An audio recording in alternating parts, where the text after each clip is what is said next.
Kalau kalian ikut petunjuknya orang, kemudian tersesat, itu kan pahitnya luar biasa, mangkelnya luar biasa. Sudah tidak berinisiatif, hanya ikut-ikutan, itu pun tersesat. Tapi seandainya kalian jalan sendirilah, bismillah semoga nyampe, ternyata tersesat, itu kan mungkin ya kecewa, tapi kecewanya tidak sebesar ketika kalian sudah pasrah, sudah percaya, ternyata juga masih disesatkan. Jadi ini tanda 3 ini ya. Nanti setelah ini pulang coba dicek, saya punya 3 gejala ini enggak? Kalau kalian punya 3 gejala ini, mulai perbaiki diri, evaluasi diri, karena berarti kalian sedang pelan-pelan memudar dirimu, kamu sedang hilang. Otentisitasmu sedang melemah.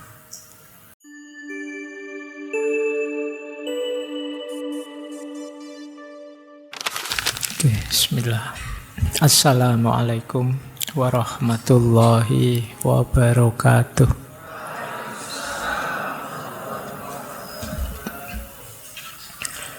Bismillahirrahmanirrahim. Alhamdulillahi rabbil alamin. Wa bihi nasta'inu ala umurid dunya waddin.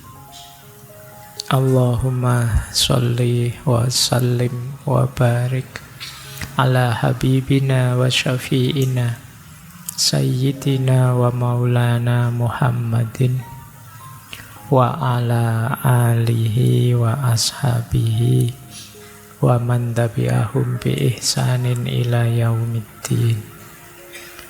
Amma ba'du. Bismillah, mari kita lanjutkan belajar lagi. Malam hari ini kita masih ada di tema menata diri, mengarahkan diri. Mari kita tata dulu niatnya nggih, nawaitunya tetap ilmunya. Jadi malam hari ini kita membahas salah satu insting yang ada dalam diri kita. Karena ini sifatnya insting, kalau dalam bahasa agama itu dekat dengan fitrah, kondisi alami yang sudah ada dalam diri kita. Tapi kalau kita tidak mengelolanya dengan baik, dia bisa jadi masalah. Nah, malam hari ini kita belajar salah satu jenis insting yang dikenal sebagai herd instinct. Ini kalau pakai definisi, ya, herd instinct itu dorongan alami manusia, juga hewan-hewan, untuk mengikuti tindakan atau perilaku kelompoknya secara kolektif. Jadi ada dorongan dalam jiwa kita untuk menyesuaikan hidup dengan kelompok kita. Jadi, kelompok saya kok jalan semua ke utara, ya saya harus ke utara berarti. Kelompok saya kok ikut jalan ke selatan semua, ya saya harus ke selatan. Ini herd instinct, jadi dorongan jiwa sosial dalam diri kita. Wah, teman-teman kok ikut ngaji filsafat semua ya, tinggal saya yang belum. Terus kalian gelisah. Saya harus ikut saja. Begitu kalian ikut, meskipun sebenarnya kalian mungkin tidak terlalu senang, kamu nyaman. Karena sekarang kamu ada di kelompokmu. Ini yang disebut herd instinct. Jadi naluri kelompok. Makanya ini disebut fitrah, karena setiap orang pasti punya dorongan itu. Kalian beda sendiri kan tidak mau. Tidak enak kelihatan terkucil, tersisih, tidak sama dengan yang lain, itu menggelisahkan. Kalian ingin sama saja seperti yang lain, seperti orang lain. Baik. Jadi ketika kita menyesuaikan diri dengan banyak orang, ketika kita memutuskan sesuatu, tapi sebenarnya itu bukan mau kita, tapi maunya kelompok kita. Dan kita nyaman dengan itu. Meskipun mungkin dalam banyak hal kadang-kadang kita tidak cocok, tidak setuju. Tapi tidak apa-apalah. Pokoknya keputusannya orang banyak saya ikuti. Ini namanya herd instinct. Dulu pernah ya kita membahas kebenaran. Ada kebenaran itu yang sifatnya objektif. Ada kebenaran itu yang sifatnya subjektif. Ada kebenaran itu yang sifatnya intersubjektif. Nah, dalam kerumunan, dalam kawanan, dalam kelompok, ini kebenarannya sifatnya intersubjektif. Sifatnya kesepakatan. Begitu kita sepakati, ya dia jadi kebenaran. Yuk, untuk kos-kosan kita, misalnya kalau kuliah, pakai baju hitam-hitam terus yuk. Nah, ini namanya kebenaran pakai baju hitam, itu namanya intersubjektif. Kalau sudah intersubjektif berarti sudah disepakati. Kalau ada yang tanya, apa dalilnya kamu pakai hitam-hitam? Tidak ada, itu tidak ada hubungannya dengan dalil. Ini kesepakatan. Karena apa? Karena ranahnya ranah hidup bersama, ranah sosial. Kenapa kok ada begitu? Ya karena ada dorongan dalam jiwa kita untuk hidup bersama orang lain. Kalau kita hanya mengandalkan kebenaran subjektif-subjektif saja, kemungkinan konfliknya besar. Dan itu tidak nyaman, tidak enak kan kalau hidup itu masing-masing egois, subjektif-subjektif, padahal kita ada di ruang yang sama. Akhirnya dibuatlah kesepakatan bersama. Ini yang disebut intersubjektif. Nah, dorongan jiwa berarti herd instinct itu. Kenapa dorongan jiwa ini muncul? Nah, ini ada beberapa alasannya. Alasan pertama, untuk keberlangsungan hidup. Jadi kita itu dalam banyak aspek tidak bisa sendirian. Bahkan ada yang menjelaskan dalam kelompok hewan tertentu, berkelompok itu lebih memperbesar kemungkinan survive. Ini contohnya misalnya kambing yang banyak itu. Misalnya ada harimau datang, itu kan kemungkinan selamat kita besar. Karena kita tidak tahu nanti kambing yang mana yang diterkam harimau. Tapi kalau kamu sendirian, satu-satunya ketemu harimau, ya mesti kamu, siapa lagi yang kena. Nah, ini insting kerumunan. Di tengah orang banyak, saya bisa selamat. Jadi aman. Kayak kalian itu cowok-cowok kadang ngumpul bareng-bareng, terus mungkin ada cewek lewat, terus sweet-sweet itu. Begitu ceweknya noleh, siapa yang tadi sweet-sweet? Diam semua, bukan saya. Kamu selamat. Coba kamu sendirian, mesti ketahuan bahwa itu kamu. Nah, itu logika sederhana. Kenapa kerumunan kadang-kadang menyelamatkan. Jadi itu alasan pertama. Jadi instingmu jalan. Ini cara untuk aman apa? Gabung dalam kelompok. Biar tidak kelihatan kamu beda sendiri. Tapi kalau kamu sendirian, ada apa-apa, ya kamu yang diserang. Siapa lagi kalau bukan kamu, wong adanya cuma kamu. Kayak saya tadi ngajar, ada mahasiswanya ngantuk. Salah satu cuma saya tidak lihat, tiba-tiba ada yang menguap keras sekali. Wah, gitu. Terus, ayo siapa tadi yang menguap? Diam semua. Akhirnya selamat semua. Karena saya tidak bisa tahu dalam kerumunan itu tadi siapa. Dan mungkin mahasiswanya kompak, ini tidak usah bilang siapa, pokoknya ada di antara kita lah gitu. Nah, kerumunan itu kadang-kadang menyelamatkan. Bareng-bareng, ya sederhananya bisa saling melindungi.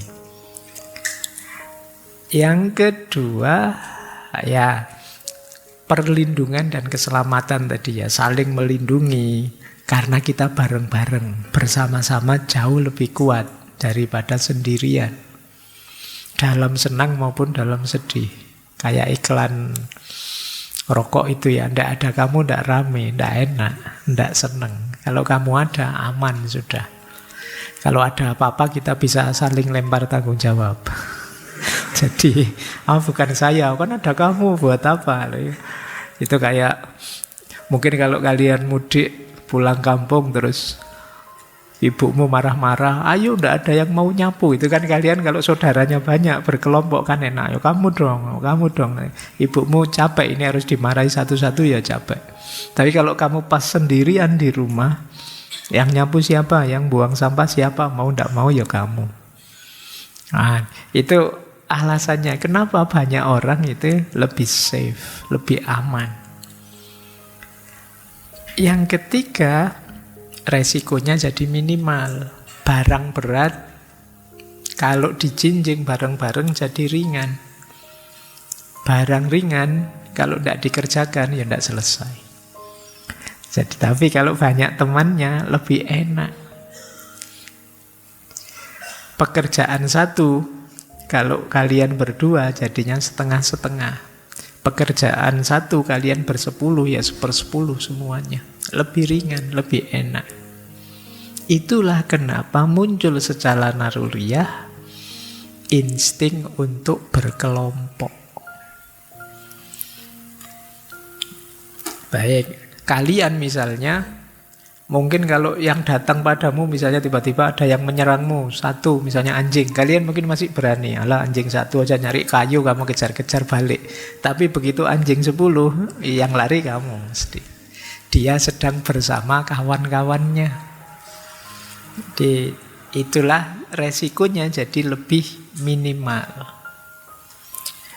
Baik. Cuma teman-teman, ini tadi kan masih sifatnya positif. Enak ya punya teman banyak, enak ya punya banyak pendukung. Sampai di titik ini masih aman.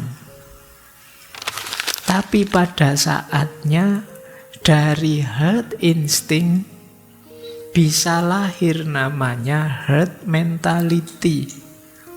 Atau kadang-kadang disebut mob mentality. Mental kerumunan. Nah, kalau ini mulai agak kita harus hati-hati. Mental kerumunan itu apa? Ada beberapa penciri.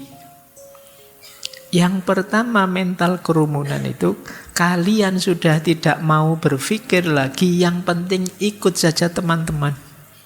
Ikut saja kelompok saya. Kalian hanya niru saja. Ini sudah herd mentality.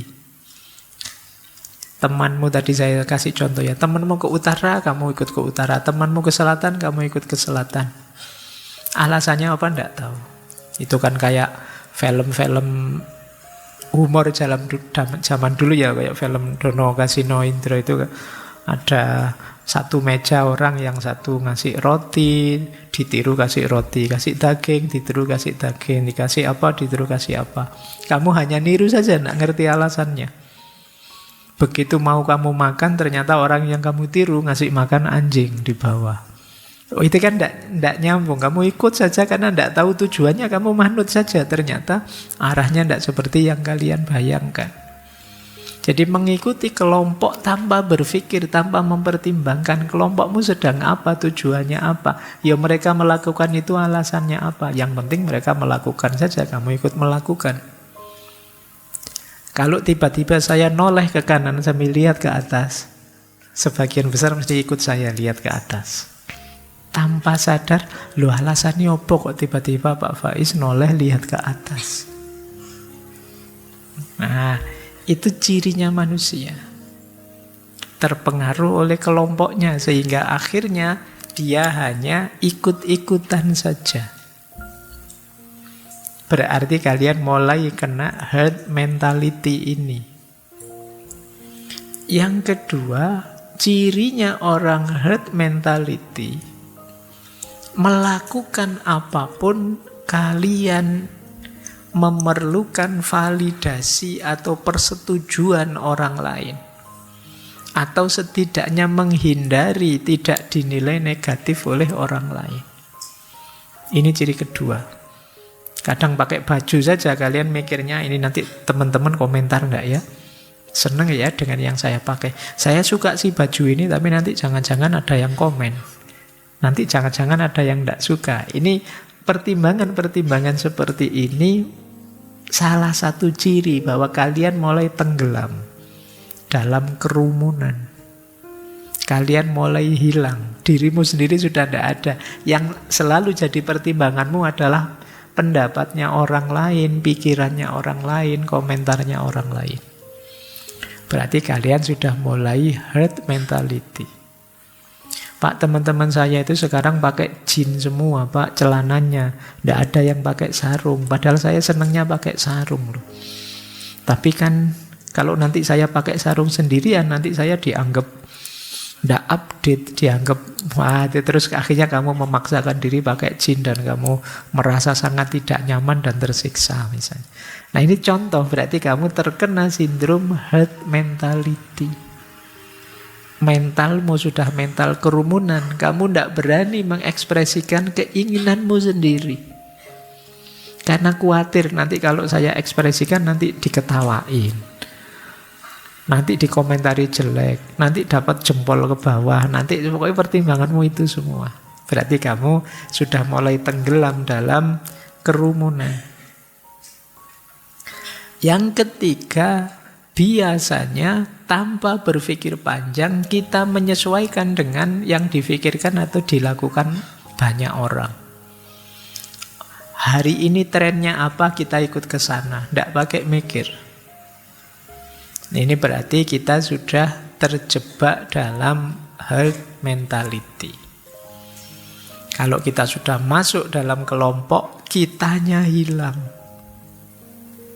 Yang tersisa adalah kelompoknya. Makanya dalam filsafat itu dulu kita pernah belajar Martin Heidegger. Boleh dicari rekaman filsafatnya. Dia bilang manusia itu ada dua jenis. Yang pertama manusia kategori Dasein, yang kedua manusia kategori Dasman. Dasein itu manusia yang otentik. Dia bisa jadi dirinya sendiri, mengekspresikan, menyampaikan, mengaktualkan apa yang ada di pikirannya. Tapi ada manusia yang kategori Dasman, yang dia tenggelam dalam realitas, tenggelam dalam kerumunan. Dirinya tidak ada orang Dasman itu. Yang ada kerumunannya. Pencirimu tidak ada. Pencirimu adalah penciri kelompokmu. Kalian tidak unik sama sekali. Orang tidak nganggap kehadiranmu. Karena tidak memberi efek apa-apa. Ibarat main film, kalau kalian Dasman itu kalian pemain figuran. Tidak penting, hanya jadi background.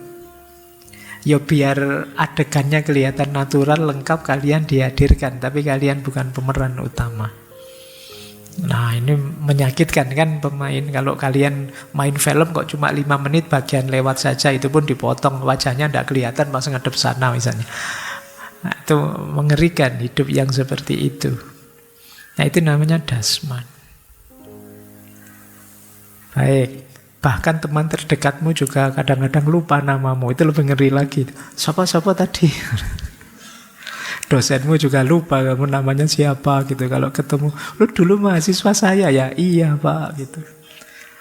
Oke, coba kalau kamu ketemu gurumu atau dosenmu yang lama, itu mesti, kalau kalian tidak sangat istimewa, beliau lupa namamu. Saya sering itu, Pak saya dulu mahasiswanya. Ya, itu pura-pura ingat saja.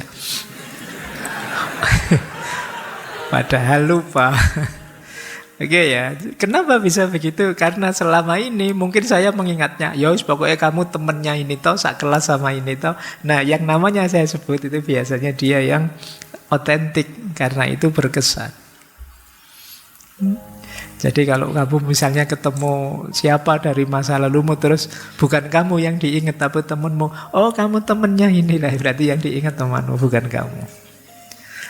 Berarti kamu pemain figuran tadi. Jadi kamu tidak terlalu penting bagi dia. Baik, kita lanjutkan ya. Jadi kalau kalian sudah punya ciri-ciri ini, berarti kalian sudah kena penyakit herd mentality. atau mob mentality. Ada quotes menarik tentang herd mentality ini. Kata Einstein, saya kutip itu, terkenal sekali quotes dari beliau, hanya sedikit orang yang melihat dengan mata kepala sendiri dan merasakan dengan hati sendiri. Kamu tidak berani melihat sendiri, tidak berani merasakan sendiri. Temanmu yang satu bilang, wah ngaji filsafat itu asik loh. Yang sini, iya enak sekali loh. 3, 4, 5 temanmu bilang begitu. Kamu sebenarnya mau bilang, tidak enak, bosen saya, ngantuk saya. Kamu tidak berani.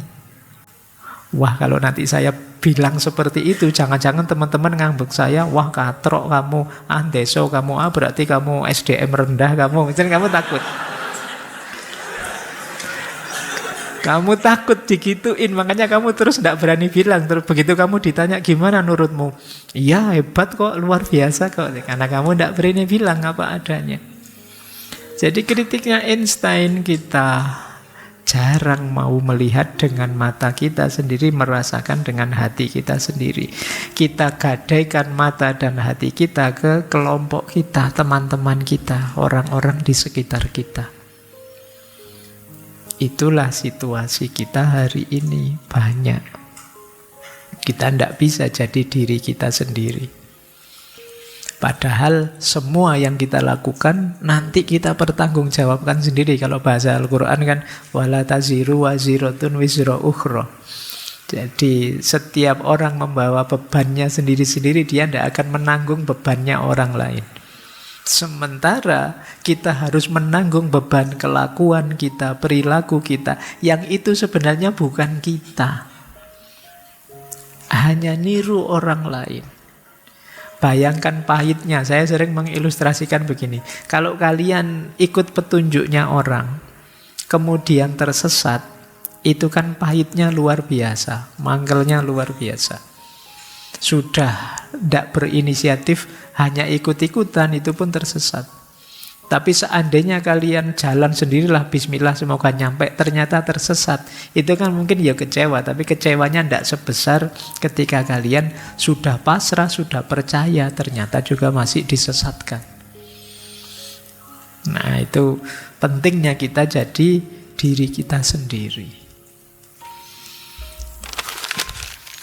Inilah tanda ringkasnya yang tadi kita sebut herd mentality ya. Kita jadi peniru, kita tidak berani mengaktualkan, mengekspresikan keinginan kita, mengungkapkan pendapat kita. Kalau kita merasa itu tidak cocok dengan masyarakat kita, circle kita, kelompok kita. Dan yang ketiga, kita akan segera mengubah pendapat kita kalau kita merasa ini tidak cocok, tidak sesuai dengan kelompok saya. Kalau kalian punya 3 ini, berarti kalian sudah terjangkiti herd mentality. Herd instinct tadi manusiawi, manusia punya dorongan sosial. Tapi kalau herd instinct itu tidak terkendali menjadi herd mentality, mentalitas kerumunan, kalian sedang kehilangan dirimu sendiri di tengah kerumunan. Istilah herd itu kan kadang semacam kawanan binatang, itu kan kelompok. Jadi kalau ada misalnya kambing satu lapangan, itu kan kalian tidak peduli mana yang lebih ganteng, mananya pokoknya kambing semua, kan gitu saja. Satu-satu dari kambing itu tidak dihargai. Ketika kalian di kerumunan juga begitu.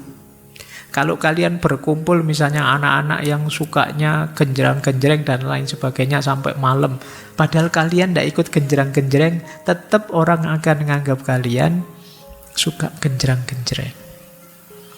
Kenapa? Kelompokmu.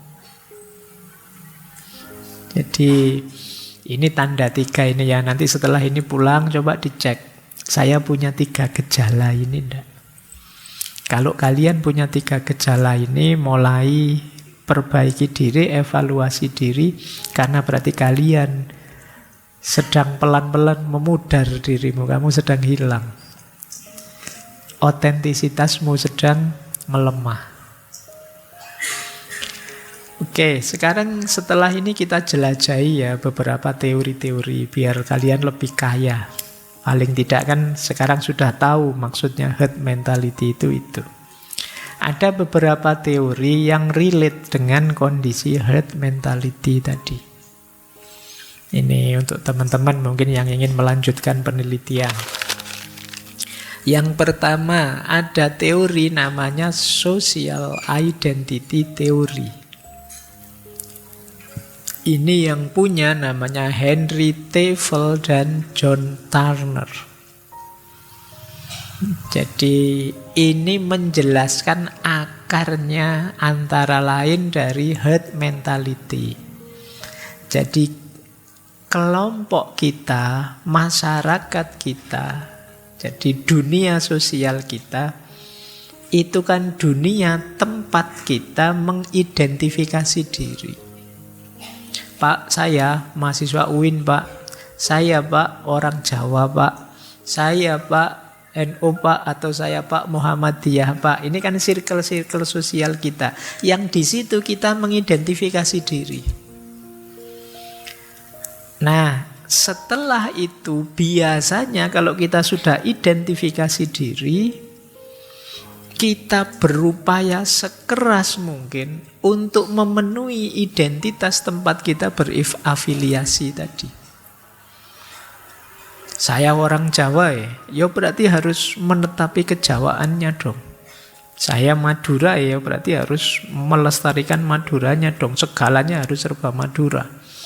Saya orang Indonesia, yang mana ke Indonesianya. Nah, ini diksi-diksi semacam ini bagian dari social identity theory. Sebenarnya manusiawi saja seperti itu. Nanti ada istilah in group dan out group. Saya Jawa, berarti saya bukan Sunda misalnya. Nah, berarti yang harus saya hidupkan ya karakter kejawaan, bukan kesundaan. Kesundaan out group, kejawaan in groupnya. Ini manusiawi, tapi begitu kita lupa mengontrolnya, bisa saja terus jatuhnya tadi jadi herd mentality tadi. Kita justru kehilangan diri kita yang otentik. Kadang-kadang mungkin kita tidak setuju. Saya anggota kelompok ini sih, tapi pikiran kelompok ini yang begitu saya tidak setuju sebenarnya. Tapi mau gimana lagi, kan resiko saya sudah ada di situ. Jadi kamu mau protes tidak berani. Mau menyampaikan gagasanmu, kritikmu kamu tidak berani. Khawatir dikucilkan dari kelompokmu. Kalau sudah sampai di titik ini, berarti yang tadi manusiawi normal saja sudah mulai tidak normal. Kalian sudah mulai kehilangan dirimu. Biasanya terus muncul label benar salah, pokoknya kelompokku harus saya bela habis-habisan mati-matian. Nah, ini kalian sudah mulai terjebak dalam herd mentality. Kalian sudah mulai tidak kritis. Kalian sudah mulai tidak mampu mengekspresikan maumu sendiri, mengaktualkan keinginanmu sendiri karena afiliasi sosialmu sesuai identitas yang tadi sudah kamu rumuskan di awal. Nah, ini teori pertama ya. Nanti coba kalian cek teori ini bisa kalian pakai untuk menganalisis fenomena yang mana di sekitar kita. Ketika mungkin ada orang-orang tertentu yang tenggelam dalam identitas kelompoknya, sehingga dia hidup secara tidak kritis, sehingga dia bahkan kehilangan dirinya, bahkan menyatakan ketidaksetujuan saja tidak berani, khawatir dikucilkan oleh kelompoknya. Baik, ini teori pertama, social identity theory. Yang kedua, ada teori. Ini dari tokoh namanya Robert Cialdini. Beliau punya teori social proof theory. Social proof theory ini menyatakan bahwa kalau kita ingin melakukan sesuatu, benar salahnya kita ambil, kita simpulkan dari apakah orang lain juga melakukan sesuatu ini atau tidak. Ini namanya social proof theory. Jadi teori ini menyatakan seseorang melihat tindakan banyak orang sebagai panduan. Orang-orang bagaimana ya? Oh, orang-orang sekarang bikin Twitter semua.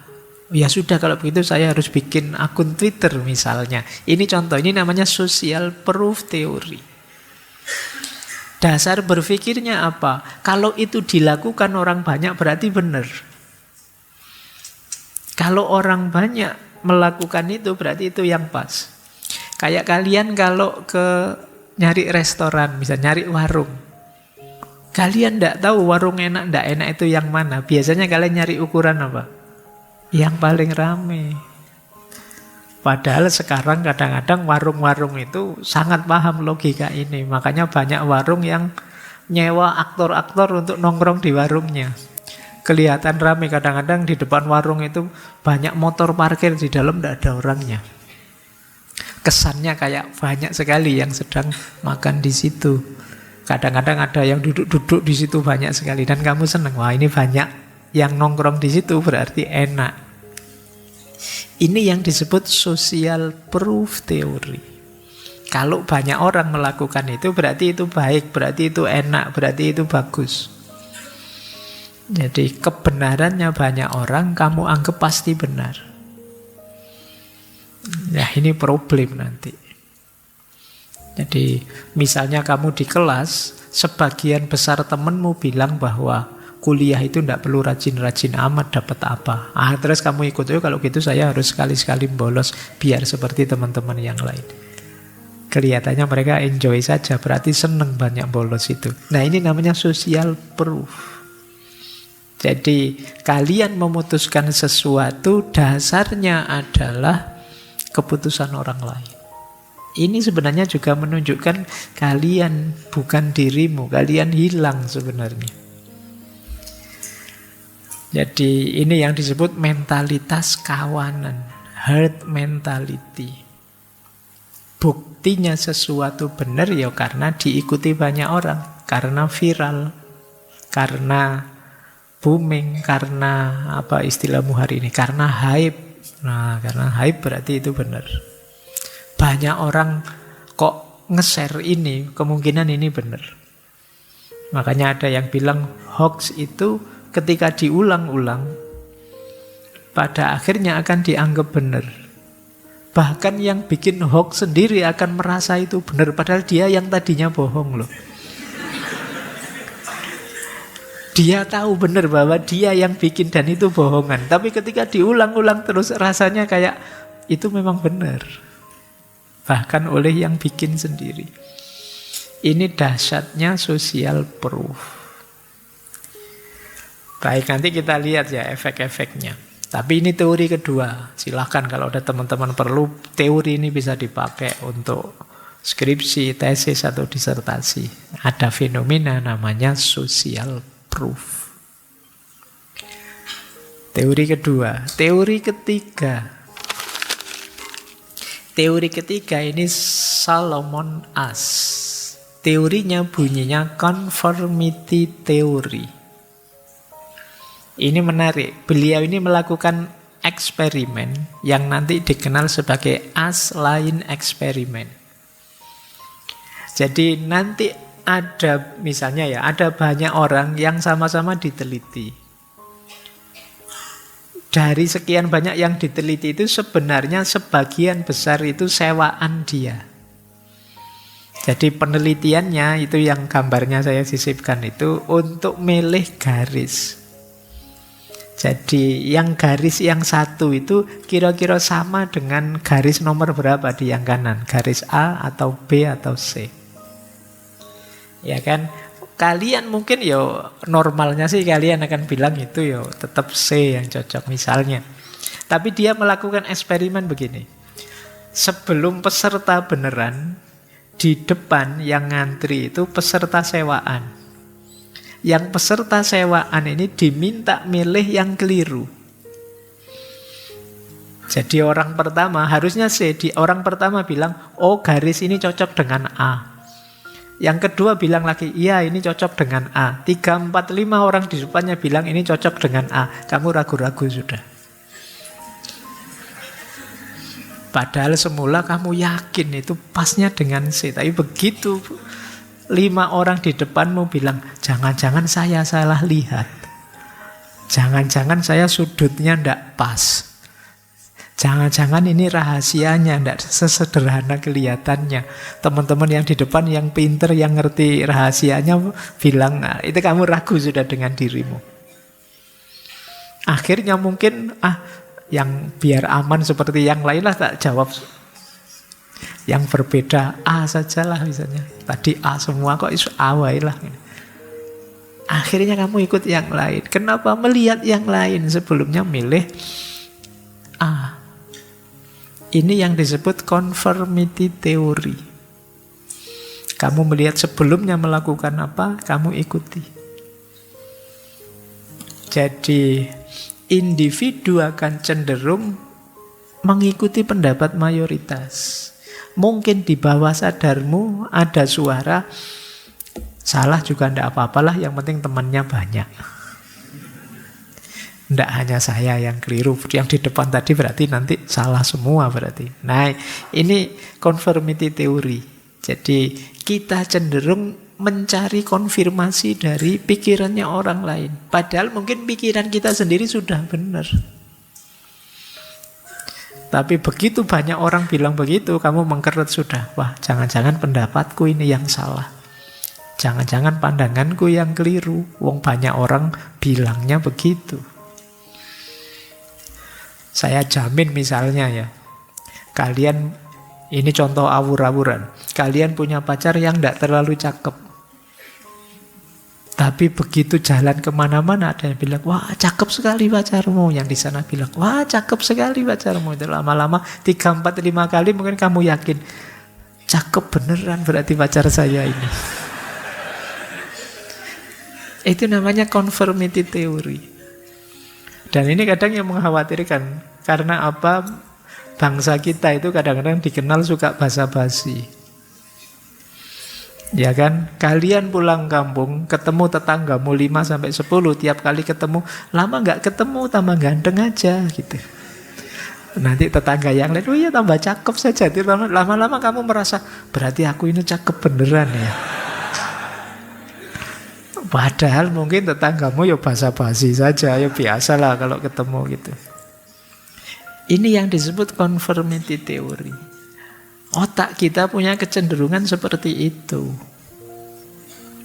Nah, kita lanjutkan ya. Jadi ini teori ketiga. Ada banyak fenomena lahir karena conformity theory. Nanti Solomon Asch punya istilah normative social influence. Apa normatif social influence itu? Tekanan untuk mengikuti norma kelompok karena takut dihakimi atau takut dikucilkan. Kayak kalian misalnya, saya pingin sih Pak jawab postingan itu, tapi begitu saya jawab nanti mesti saya diserbu orang banyak oleh netizen. Akhirnya kamu diam saja atau ikut saja dengan postingan yang sudah ada.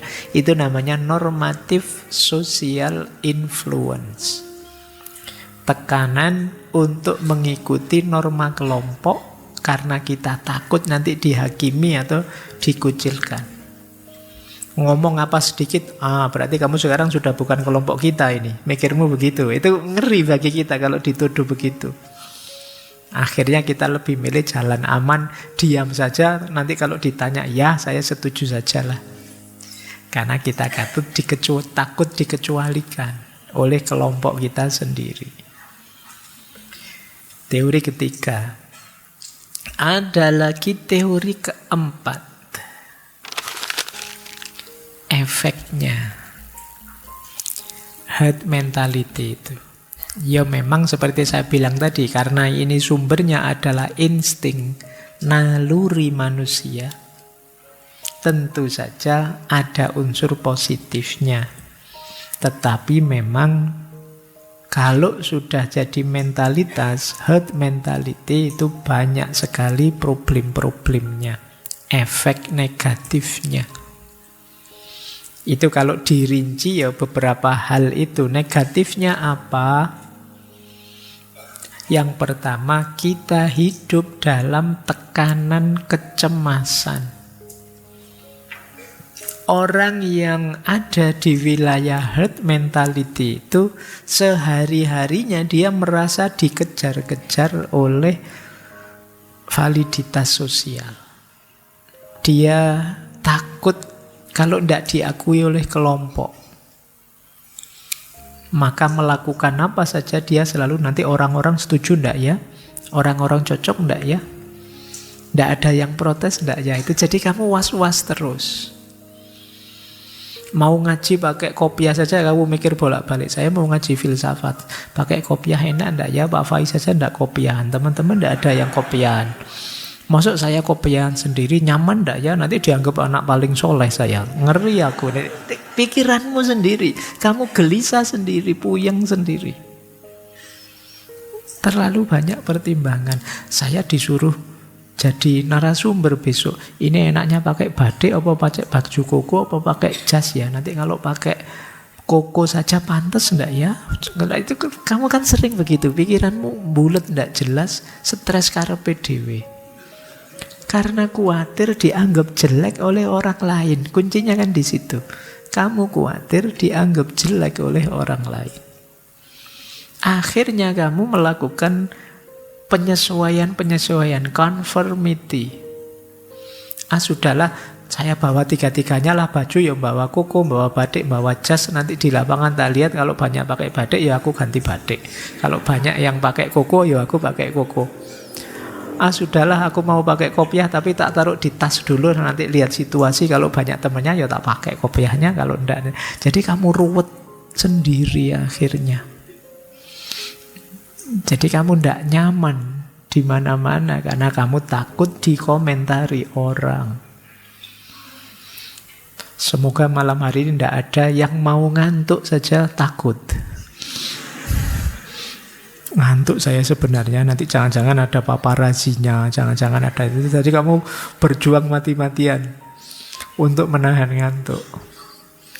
Takut komentarnya orang itu saja sih, bukan takut ilmunya kelewatan, enggak ada pertimbangan itu sih. Kamu cuma takut nanti dilihat temanmu malu, dikomentari jelek, itu saja. Kadang-kadang nendang gelas itu pun pikiranmu kemana-mana. Ini mesti pikirannya teman-teman negatif semua ini tentang gelas ini. Padahal temanmu ya cuek semua. Paling temanmu ala ya kamu nendang sendiri, ya kamu beresin sendiri. Kemarin di pikirannya kan cuma itu. Tapi pikiranmu aneh-aneh. Wah, ini nanti besok mesti semua ngelirik saya ini. Mesti semua itu. Jadi kalian merasa semua orang melihatmu, komentari kamu. Kalian masuk ke gang, mau menuju rumah Kosmo, itu pun sepanjang jalan kalian merasa semua orang melihatmu.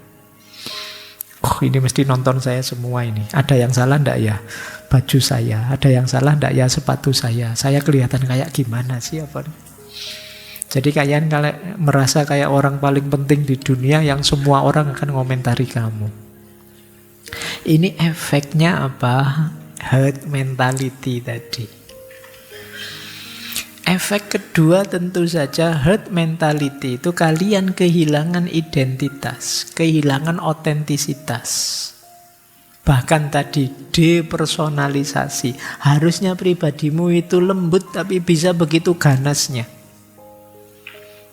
Itu namanya depersonalisasi. Kalian kadang heran sendiri, aku kok bisa sejahat itu ya?